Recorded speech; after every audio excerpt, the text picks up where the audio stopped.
سلطان صلاح الدین ایوبی نے حکیم سے پوچھا، حکیم صاحب بتاؤ کیا بات ہے؟ آخر مجھ سے اتنی جلدی ملنے کی آپ کو کیا ضرورت پیش آئی؟ تو حکیم صاحب نے کہا، حضور ایک بات ہے جو مجھے کئی دنوں سے پریشان کر رہی ہے، اس سلسلے میں آپ سے بات کرنی ہے۔ سلطان صلاح الدین ایوبی نے اس سے پوچھا، بتاؤ کون سی بات ہے؟ تو اس نے کہا، سلطان معظم، میرے حکیم خانے میں میری بہت ساری شاگردوں میں ایک شاگرد ہے جو ایک عورت ہے اور عیسائی مذہب سے تعلق رکھتی ہے۔ اس نے اسلام کے بارے میں بہت کچھ پڑھا ہے اور بہت کچھ سیکھا ہے، لیکن اس کے ذہن میں چند سوالات ہیں جن کی وجہ سے وہ الجھ کر رہ گئی ہے اور ابھی تک مسلمان نہیں ہوئی ہے۔ وہ چاہتی تو ہے کہ وہ مسلمان ہو جائے، لیکن اس کا ایک سوال ہے جس کا جواب میرے پاس بھی نہیں ہے اور جس کی وجہ سے وہ ابھی تک مسلمان نہیں ہوئی ہے۔ اس کا کہنا ہے کہ جب تک مجھے اس سوال کا جواب نہیں مل جاتا میں اسلام قبول نہیں کروں گی۔ سلطان صلاح الدین ایوبی نے مسکرا کر کہا کہ حکیم ہوتے ہوئے بھی تمہیں ایک سوال کا جواب نہیں آیا؟ بتاؤ وہ کون سا سوال ہے جو اس عورت کے ایمان لانے کے درمیان رکاوٹ بنا ہوا ہے؟ حکیم نے کہا، سلطان معظم، اس عورت کا سوال ہے کہ آخر مسلمان سور کا گوشت کیوں نہیں کھا سکتے؟ کیا اس کو کھانے میں کوئی نقصان ہے جس کی وجہ سے مسلمان خنزیر کا گوشت نہیں کھاتے بلکہ اس سے سخت نفرت کرتے ہیں؟ اور وہ یہ بھی کہتی ہے کہ اس کو سور کا گوشت بہت پسند ہے اور اس کے گاؤں میں تو سبھی لوگ خنزیر کا گوشت ہی کھاتے ہیں اور اپنے گھروں میں بھی خنزیر پالتے ہیں اور بڑا ہونے پر اس کو کاٹ کر کھاتے ہیں۔ اور سلطان معظم، جب وہ مجھ سے سبق لے کر اپنے گھر واپس جاتی ہے تو وہ بھی گھر جا کر خنزیر کا گوشت ہی کھاتی ہے، کیونکہ یہاں تو اس کو خنزیر کا گوشت ملتا نہیں ہے۔ سلطان معظم، میرے پاس اس کے اس سوال کا کوئی معقول جواب نہیں تھا اور میں یہ بھی نہیں جانتا اسے کس طرح مطمئن کروں، لہٰذا اگر آپ اس کے اس سوال کا جواب دے دیں تو ممکن ہے کہ آپ اس کے نور ہدایت کی طرف آنے کا ذریعہ بنیں اور شاید وہ غیر مسلم سے مسلمان ہو جائے۔ یہ سن کر سلطان صلاح الدین ایوبی نے حکیم سے مخاطب ہو کر کہا کہ کل تم خاتون کے ساتھ دربار میں حاضر ہو جانا۔ دوسرے دن صبح جب سلطان دربار میں پہنچے، حکیم صاحب اس خاتون کے ہمراہ دربار میں تشریف فرما تھے۔ پھر حکیم صاحب نے بتایا، سلطان معظم، یہی وہ خاتون ہے جو میری شاگرد ہے، اسی کا میں نے آپ سے ذکر کیا تھا۔ سلطان صلاح الدین ایوبی نے عورت سے کہا، بتاؤ خاتون تمہارا کیا سوال ہے؟ تو اس عورت نے کہا، سلطان معظم، میں نے اسلام کے بارے میں بہت کچھ پڑھا ہے اور بہت کچھ سیکھا ہے، یہاں تک کہ اب میں اس جگہ پر آ گئی ہوں کہ میں اسلام قبول کر ہی لوں، لیکن ایک بات ہے جو مجھے اسلام قبول کرنے سے روک رہی ہے۔ سلطان نے کہا، کیا بات ہے؟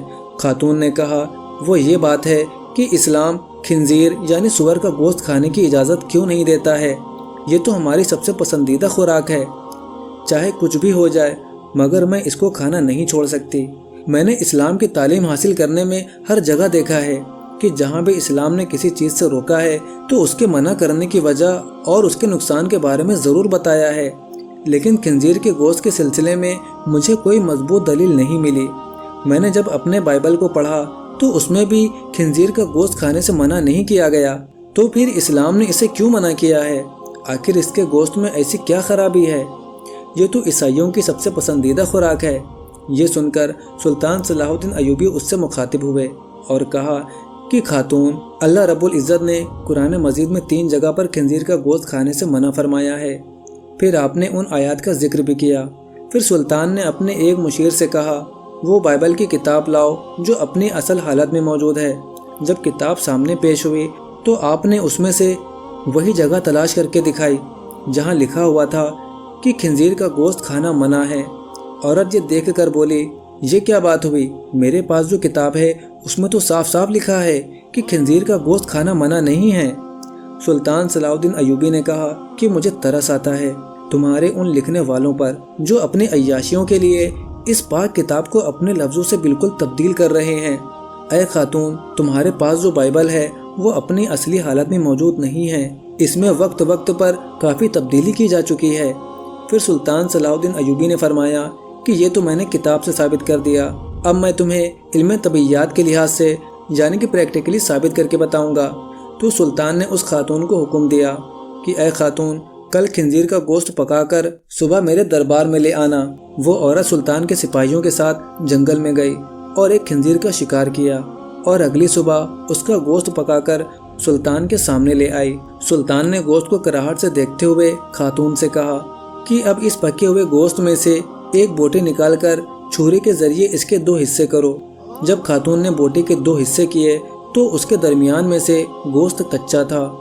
تو سلطان نے کہا، اے خاتون، کیا تو نے اس گوشت کو اچھی طرح نہیں پکایا؟ عورت نے کہا، نہیں سلطان معظم، میں نے اس کو بہت اچھی طرح سے پکایا ہے۔ سلطان نے کہا کہ اب تمہیں سمجھ میں میری بات ضرور آئے گی۔ اس حرام گوشت کو چاہے جتنی بھی اچھی طرح سے پکا لو، ایک بار پکاؤ یا بار بار آگ کی تپش دو، یہ پوری طرح پکتا ہی نہیں ہے۔ اس طرح بیچ میں سے کچا رہنے کے باوجود جب یہ تمہارے پیٹ کے اندر جاتا ہے تو بہت ساری بیماریوں کا سبب بنتا ہے، اس لیے اسلام نے اس کو کھانے سے منع کیا ہے۔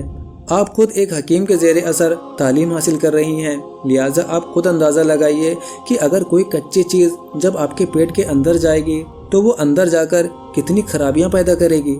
پھر سلطان نے عورت سے کہا کہ آپ کو اس جانور کے بارے میں کچھ اور بھی بتاتا ہوں۔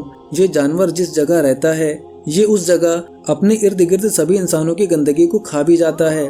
اس کی اکثر خوراک بہت ہی غلیظ ہوتی ہے، اور سب سے حیران کن بات یہ ہے کہ خنزیر وہ واحد بے شرم جانور ہے کہ جب اس کی مادہ یعنی کہ اس کی بیوی اس کے ساتھ جب کوئی دوسرا خنزیر جنسی تعلقات قائم کرتا ہے تو یہ خوش ہوتا ہے اور فخر محسوس کرتا ہے۔